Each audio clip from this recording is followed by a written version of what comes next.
Day 25? Longer than that. The days are so long. Day 25. Status. Health is good. Electrolytes are low. Need some more veggies in my life, probably. We've got 5 boxes of 45.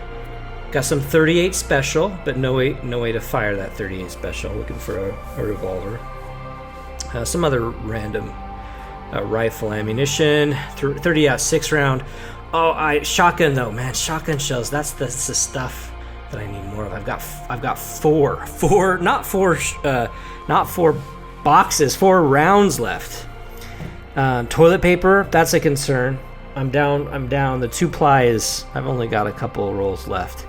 And I found a big stock of a single ply in the gas stations, but man, that's not good. So please send help if you can. The toilet paper problem, it's going to be a crisis soon. What else? And the greenhouse, I'm not making progress. And you know why? The reason why?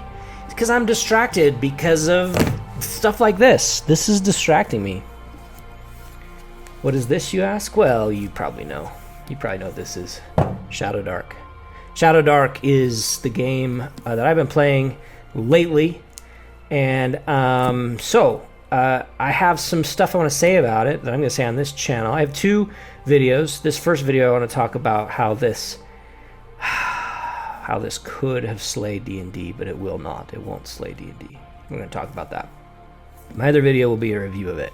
More in-depth review, what I love, what I don't like, and mostly that's going to be what I love because I love it. And that's the main thing. That's the main takeaway. So, maybe you don't even need to watch that video. Just know that I love it. And I love you too. So, if you're checking out now, then remember that. One Shot Wednesdays. I'm going to do another video series where I show the games that I play. In my little group. I have 2 other. I know you think that I'm alone in the Wasteland, and I pretty much am, but I have 2 other players. But I'm not going to tell you who they are because they're really interesting, and you'll get to know them if you watch the One Shot Wednesday episode. So go bump over there to that other place of viewing videos and watch the first episode of my Shadowdark One Shot Wednesdays. I think that'll be a couple parts to it though, but it's still one shot. So, actual play stuff. That'll be fun for you, I hope. Or maybe it won't. I don't even know. I have no way of knowing. But here's what I do know. I know that this game is really fun. And I know that if you're watching this video and you're not playing this game, you should just turn the video. Why are you watching this video? Go buy the book, find some friends, and play the damn game. I don't understand people. They watch videos about games. They should be playing the games. Maybe you do. So maybe you're a teenager. Maybe you can't afford it. Well, go mow some lawns, right? Earn a couple. Just turn off the video. Go walk some dogs. Earn a few dollars and then go buy the game because really there's no excuse. And then go find some friends and play the game. Play the damn game. That should be the name of this series. And you know what? If you guys, if I have 1,000 people that would have watched this video but then turned it off instead and went and played the game, that would warm my heart. I would feel great about it. If my last thought before a zombie took a bite into my gray matter, my last conscious thought before that oblivion was, I just inspired some kids to go play Shadowdark with their friends. That would be a good way to die. I can think of worse. Like dysentery from not having good toilet paper. That's a worse way. Send help. Shadowdark could have been the D&D Slayer. It had the right ingredients, many of the right ingredients, but it will never slay D&D. Why is that? Well, first off, let's talk about what it had going for it. And I will use past tense because, you know what? That ship has sailed. It is not going to take over Dungeons & Dragons. Maybe we should start with why we want that to happen.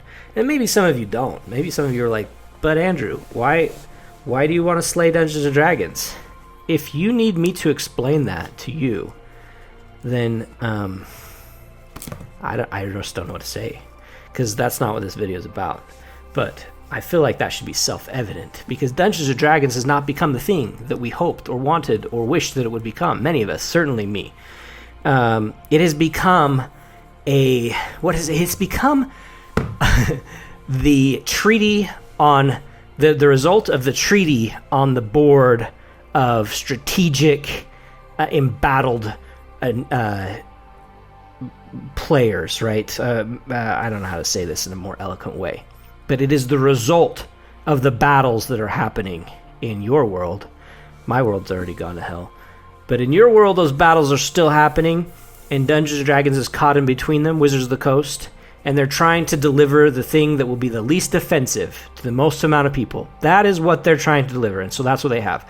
The thing that will least likely offend the most amount of people will not result in the best experience for everyone. What it will result in is the lowest common denominator, and that is what we have. We have lowest common denominator Dungeons & Dragons, not this crafted experience meant to titillate your senses and blow your mind and your player's mind and provide you with everything you need to be able to be a successful game master and to have an authentic as possible an experience around a table to capture the magic of being in a story, a fantasy story that is not your story, in a meaningful way, in a way that creates lasting memories that you will carry with you till you die, that will mean just as much to you as those magic moments that were authentic in your own life, because they were so visceral and they were so meaningful, and they created as much or more tight bonds with people you love around a table than any other experiences that you've had, or like unto many of those experiences. You may have gone to war and forged bonds, and you came back from Nam different, and you have your back in Nam stories that you share with your brothers in arms. And I'm not trying to make light of that, because of course that's not at the same level. But it is probably a different level than me and Frank are buddies from work and exchange jokes over cubicle walls. That's different than me and Frank. We sat down on a table and we pretended to be knights in shining armor, and we fought this monster, this grimdark monster that ripped Charlie's face off, and we watched him die while we shoved swords into this thing over and over again and almost died ourselves, and lived to crawl out of that hole to return to our wives and children to share Charlie's memory with his family. And that is actually pretty cool, right? It's a story, and it's a memory that will last with you. It'll stay with you. It may not have really happened in real life, but it's what you felt, and it's what you believe, you imagined in your head, and it was as meaningful, more meaningful than a lot of not very authentic real things that happen in your life. Lame things, stuff that sucks, that we deal with every day. And that is the magic that has to happen at the table. That is what we need Dungeons & Dragons to be. We need it to be that. That is the product that we're buying, the job that we're hiring. We're saying we're hiring you. We're spending our hard-earned cash on you, Wizards of the Coast, so that you're going to give us the tools we need to create those experiences in a way that nobody else can do as well. And good hell, you fail at it. You suck. You're the worst. You're horrible at it. There's so many other games that are better. So many, and this is one of them. This is so much better. Because that's not your goal anymore. You forgot it. You got lost along the way. You forgot. You forgot what your goal was. And all you wanted to do was sell more stuff to people that you didn't want to offend, that you were afraid of. You are afraid. You are afraid of the people buying your product. And it shows. We see it. You're afraid of offending these ones or those ones. And that should never have been your focus. You should never have tried to appeal to the angriest voices, because guess what? The angry voices they're not the ones that will support you in the end. They will abandon you, they will leave you, and they will go on to shame someone else. And that's what's happening to you right now, D&D. And the ones that would have championed you, the ones that loved you and want that experience, they want their table to have that experience. Those people, you failed them. You failed us. And so that is why we look to Shadowdark, because Shadowdark has a product that will deliver that. It absolutely will, and it does. And I love it. It's a good solid TTRPG that offers that experience. It's not the only one. There are so many good ones right now. We're not suffering from a dearth of games. No, the suffering is this. The biggest problem we have is that Dungeons & Dragons failed. They continue to fail, and they will continue to fail. I don't see them being able to recover from this. They don't know how. Corporations can't do that because corporations, they care about a board of directors. They do not care about a group of users, or consumers primarily. So anyway, they're not going to do that. We know they're not. So what we need is a replacement. We need somebody, a group, a business, a company, an individual, a Kelsey, a savior. We need somebody to show up and save us from Dungeons & Dragons and offer the product that will accomplish what none other has been able to do. The problem we have, though, is that in our industry, in the tabletop role-playing market, the problem we have is that the name of the game has become the verb of the experience. And that's the Xerox phenomenon, it's the Google phenomenon. It happens when the thing that you need to do is synonymous with a specific company that does it. And so we talk about needing to get a copy of something. Well, we say, "Oh, can you go Xerox this?" This is probably not as big for you guys as it is for me, or it was for me. Saying, "Can you Xerox this?" became the verb, and the company became the synonymous with it. Same with Google. Can you go? We'll go Google that thing. Go look it up. That is the magic thing that companies look to be. They want to be the verb of the thing they sell. And Dungeons & Dragons absolutely was that. And it's even worse. In some ways, it's even worse there than in other markets, because think about it. Think about it. If you watched a movie, Stranger Things, and you saw them around this table having this magical experience, and it reminded you of your childhood, and you realized, I want to do that again. Or if it just made you interested and you said, I want that experience, and so you called up some friends, what are you going to tell them you want to do? You're not going to say, dude, we should get together, sit around a table, and pretend to be like dudes with swords and spells and stuff, and we should pretend to battle evil things. Will that be fun? And roll some dice. You won't say it that way because it is a little weird, let's be honest. It's not so cool to say. It's a little different. And maybe it's different for those other demographics, like people into the theater and whatever, that those folks might have that a different experience. I can't speak to that because that's not who I am, right? But for me and friends and others that I would speak to, that the only way that you know how to say that thing is to say, let's play Dungeons & Dragons. That is synonymous with the activity, and it's the shortcut to say it. There's no other shortcut. There's no other way to say it.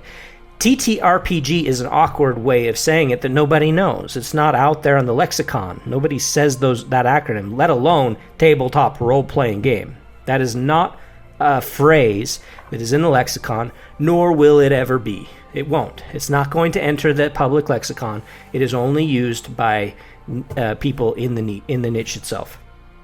And that is the closest we have, right? Pathfinder wasn't able to do that, though, for it's the name of its game. Call of Cthulhu, slightly different, because that provides the genre and the system are the same thing, so it has had a mild degree of success. Pathfinder's had a mild degree of success also, but primarily in relation to people reacting to how D&D has failed. But nobody has been able to come in and say, here's a new term, and that term enters into the public lexicon, and it is now synonymous with what we mean by sitting around a table and pretending to be someone and making that person more powerful and fighting bad guys together. To have a term enter the lexicon would be extraordinarily difficult to unseat Dungeons & Dragons from the ability to do that. And I believe that Shadowdark is the best hope we've had.